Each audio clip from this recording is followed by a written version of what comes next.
Do tego zdobienia przygotowałam sobie wcześniej akrylowe przedłużenie paznokcia w kształcie baleriny. Wzór będzie wykonany lakierem hybrydowym, a więc na początek użyję czarnego lakieru Series Black. Naniosłam go już na paletę, ponieważ chcę rozprowadzić go pędzelkiem, żeby wyglądał bardzo czysto.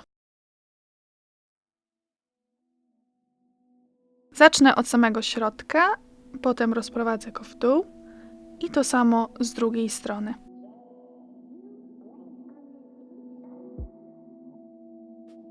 Więc widzicie teraz, że używając pędzelka mam trochę więcej kontroli nad tym, co się dzieje. Jeśli używałabym pędzelka z lakieru, mam wrażenie, że nie miałabym tak samej kontroli. Upewnij się, że jest równo po obu stronach. Pracuję bezpośrednio na powierzchni tego akrylu. Pokrywam krawędź. Teraz pod lampę na 1 minutę, następnie nałożę kolejną warstwę koloru.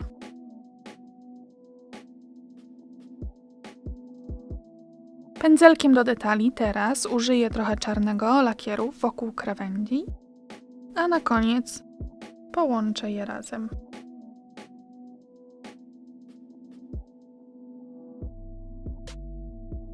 Upewnij się, że linia jest okrągła, a nie kwadratowa. Chcesz, żeby kształt był płynny i współgrał z tym, który stworzyliśmy wcześniej.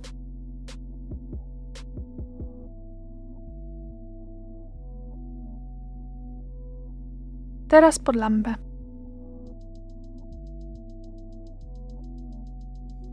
Następnie zaczynam malować linię prosto od środka. Potem maluję linię z każdej strony i uzupełniam.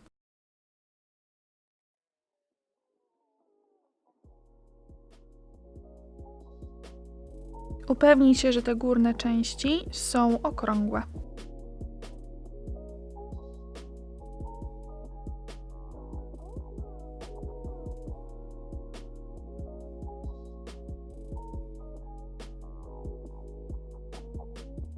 Teraz pod lampę.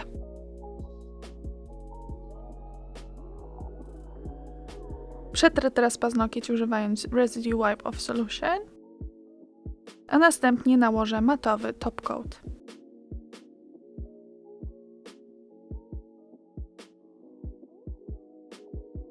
Upewnij się, że pokrywasz cały wzór, cały paznokieć, cały lakier. Nie oszczędzaj. Następnie utwardzimy przez 1 minutę pod LED i 2 minuty pod UV.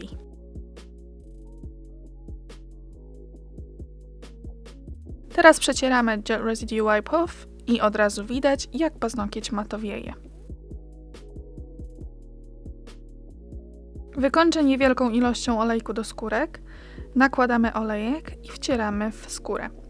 Wcieramy wokoło, oczywiście paznokieć znowu będzie się potem błyszczał, będziesz więc musiała znowu użyć Gel Residue Wipe Off, żeby pozbyć się lśniącej powłoki i żeby znowu nam zmatowiał. Paznokieć będzie potem całkowicie gotowy.